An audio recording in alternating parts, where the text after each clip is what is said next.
लेकिन दोस्तों यहाँ बहुत ही बुरा हाल है, क्योंकि यहाँ पर झुक के चलना पड़ रहा है। झुक के चलने के चक्कर में दोस्तों यहाँ पर बहुत ही ज़्यादा दिक्कत का सामना होने की वजह से दोस्तों मेरा हाथ जो है बहुत ज़्यादा हिल रहा है। गाँव का तालाब जो कि बहुत ही बड़ा है, लगभग बहुत ज़्यादा चौड़ा और चक्रा भी है और पानी भी बहुत उसमें। हेलो दोस्तों, कैसे हैं आप? मैं उम्मीद करता हूं आप सभी लोग ठीक होंगे।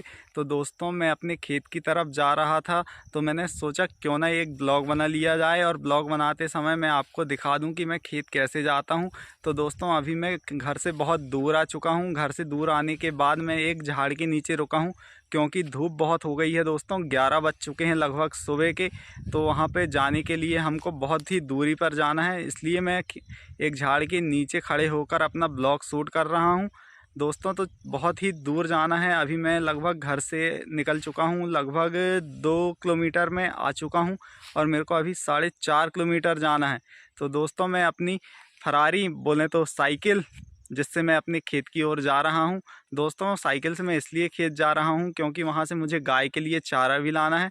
तो मैं अपने खेत को मैं घूम के भी आ जाऊंगा और देखूंगा कि जो हमारा जो मक्का लगा हुआ है, मक्का जो लगा है वह पका है या नहीं पका है, सूखा है या नहीं सूखा है, उसको देख के मैं अपने घर की ओर आने वाला हूं। तो चलिए देखते हैं हमारे ब्लॉग में कि आगे जिस रोड से मैं जा रहा हूं उसमें क्या क्या पड़ता है बीच में, वो सब आपको मैं दिखाने वाला हूं।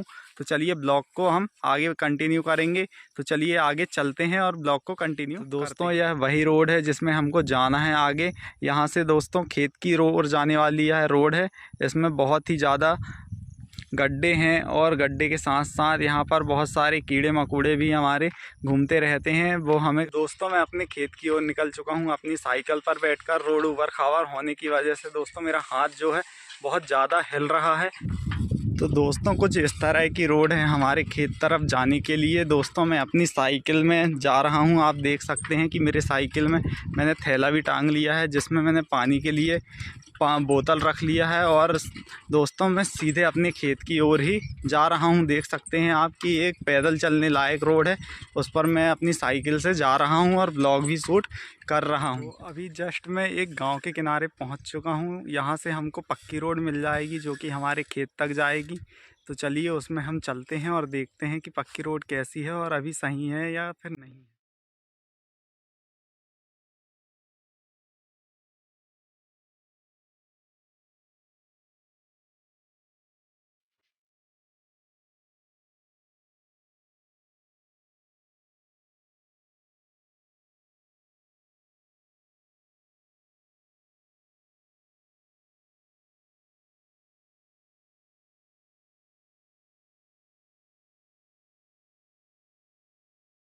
दोस्तों धूप बहुत ज़्यादा हो चुकी है यहाँ पर और लगभग 12 साढ़े 12 बज चुके हैं और मैं अपने गांव तक पहुँच ही गया हूँ। दोस्तों मेरे गांव की जो शुरुआत होती है वो होती है एक बड़े से तालाब से। तालाब जो कि बहुत ही बड़ा है और गहरा भी है। इसमें मछली बहुत बड़ी बड़ी पाली जाती हैं, जो कि कुछ ही समय पश्चात निकाल ली जाती हैं और उनको मार्केट में बेच भी दिया जाता है। तो चलिए मैं आपको तालाब दिखाता हूँ कितना बड़ा। तो दोस्तों यहाँ मैं पहुँच चुका हूँ। दोस्तों यह है हमारे गांव का तालाब जो कि बहुत ही बड़ा है, बहुत ज़्यादा चौड़ा और चक्रा भी है और पानी भी बहुत उसमें भरा हुआ है। अभी फ़िलहाल में यह मत्स्य पालन मछली पालन के लिए उपयोग किया जाता है। इसमें लोग नहाते भी हैं। दोस्तों बहुत ही बड़ा तालाब है। इसमें पानी नहर से भरा जाता है जो कि अभी बंद है, लेकिन जैसे ही यह कटाई हो जाएगी मक्के की, उसके बाद हमारी जो नहर है वो भी शुरू होगी। उसका भी ब्लॉग मैं आपके लिए लेके अब हम गांव में साइकिल भी मैंने खड़ी कर दी है। अब हम जाएंगे मक्के के अंदर, क्योंकि मक्के के अंदर जाने के बाद ही हमें पता चलेगा कि दोस्तों कि मक्का कैसा है, क्या है, अभी ठीक तरीके से सूखा है या नहीं सूखा है। तो दोस्तों अभी हम मक्के के अंदर आ चुके हैं। अंदर तो आ चुका हूँ, लेकिन दोस्तों यहाँ बहुत ही बुरा हाल है, क्योंकि यहाँ पर झुक के चलना पड़ रहा है। झुक के चलने के चक्कर में दोस्तों यहाँ पर बहुत ही ज़्यादा दिक्कत का सामना करना पड़ रहा है, क्योंकि जो मक्के के झाड़ हैं वो सीधे हमारे मुँह पर लग रहे हैं और मुँह पर लगने की वजह से हमारे जो गाल हैं उनमें रोंचे लग रहे हैं। रोंचे लगने के कारण यहाँ पर बहुत तकलीफ़ का सामना करना पड़ रहा है। तो चलिए मैं मक्के का नकने के बाद आपको ब्लॉगिंग को कंटिन्यू करता हूँ। अब देख सकते हैं कि मक्के के अंदर कितनी तकलीफ़ का सामना करना पड़ रहा है मेरे को। अभी तो मैं सिर्फ यहाँ पर घूमने के लिए आया हूँ, जहाँ पर मुझे इतना मक्के का सामना करना पड़ रहा है, झुक के चलना पड़ रहा है, झुक के आना पड़ रहा है।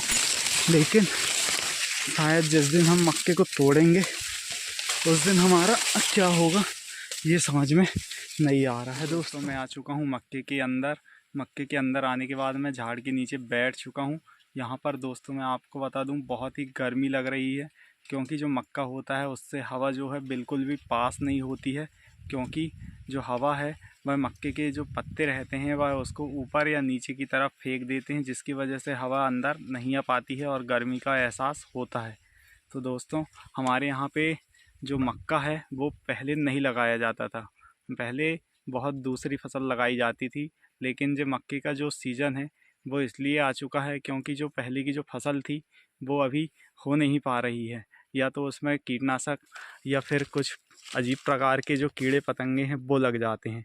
तो दोस्तों मैं आपको बता दूं मैं हूं एमपी से, मध्य प्रदेश, जो कि एक सोयाबीन उत्पादक राज्य है, जो कि सबसे ज़्यादा उत्पादन करता था सोयाबीन का। लेकिन दोस्तों कुछ सालों से क्या हो गया है कि जो कीट हैं, कीट बोले जाए तो अपने कीड़े पतंगे कुछ और अन्य प्रकार के जो जीव हैं वो हो जाने की वजह से हम जो सोयाबीन की खेती है उसको कंटिन्यू नहीं कर पा रहे हैं, क्योंकि उनकी वजह से पूरी फसल बर्बाद हो जाती थी और कुछ पानी जो गिर जाता था उसकी वजह से सड़ जाती थी, जिसकी वजह से हमारे यहाँ पर मक्का बोने लगे आदमी।